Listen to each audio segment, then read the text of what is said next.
Cross-training.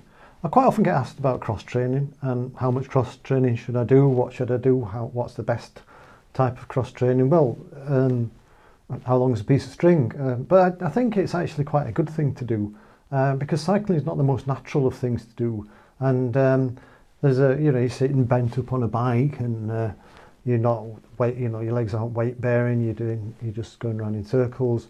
So it certainly stands to reason to me that doing something else can actually be worth it. So I've got a list of 7 things here. So firstly, well, a change is as good as a rest. So training for endurance sport can be pretty boring, and it's doing the same thing day in, day out. Even though you might enjoy cycling, it can get a bit wearing, and that can lead to this thing called staleness. And it might actually not be that you're physically overtraining; it might just be that you need a break and a change. So doing something a bit different can be quite useful, and particularly during the off season, if it's leading to giving you other benefits, then it's also going to be worth doing. So number 2, well, higher intensity activities like running can be a bit more time efficient, and it's easier to keep warm in the winter if you're going out running. I realise that things like indoor trainers have come on a lot, and these are now really high quality training machines, and therefore the time efficiency aspect of going out running is not quite as effective as it might have been, or quite as compelling as it might have been a few years ago.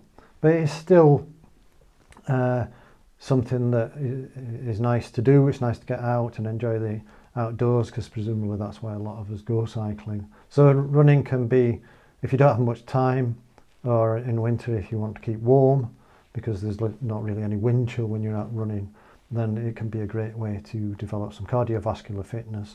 It's also because you use your arms a bit more, it's also a bit more of a whole body workout, and also because you're upright and not bent over, then it's not quite as the shortening effect of sitting on the bike, the shortening of your muscles, like your hamstrings get shorter and things like that when you're cycling.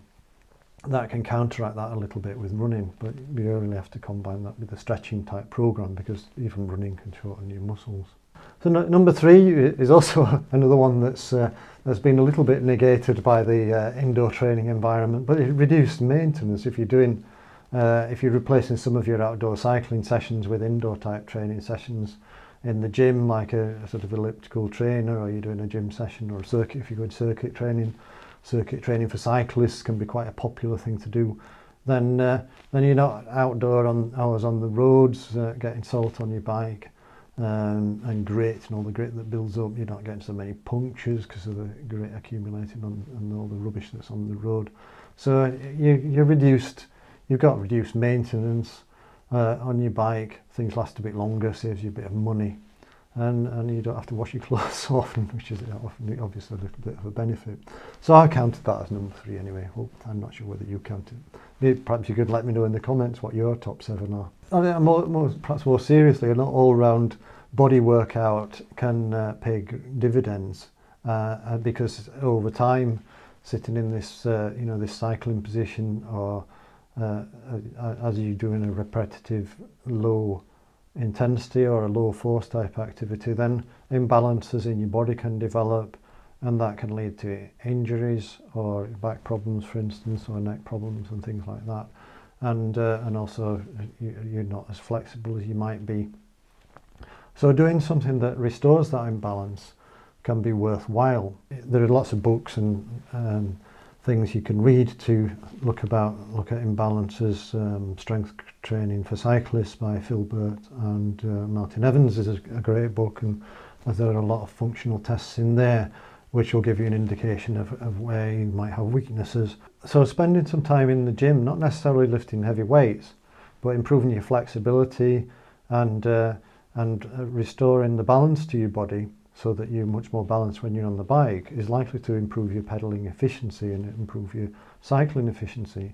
If you improve your flexibility, you'll also be able to adopt a much more aggressive cycling position. So if you're racing, you could make yourself more aerodynamic and able to produce higher powers in a much more aerodynamic position, which is obviously worthwhile and could be as, if not more effective than doing that extra interval session. So sometimes prioritizing some sort of cross-training activity, particularly in the off-season perhaps, could pay dividends over doing extra cycling work.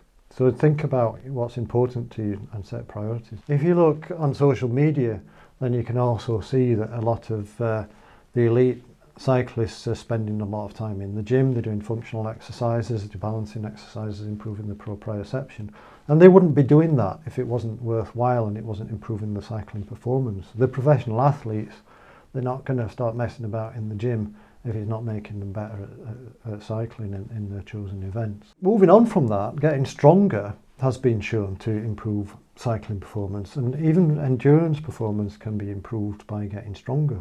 So doing some heavier lifting, perhaps in the off-season, a block of heavy lifting training to develop your fitness, 2 or 3 sessions per week over, say, 8 to 12 weeks, could develop that strength side of things, and then you maybe just need 1 session a week to maintain that strength, and that throughout the main season of your cycling.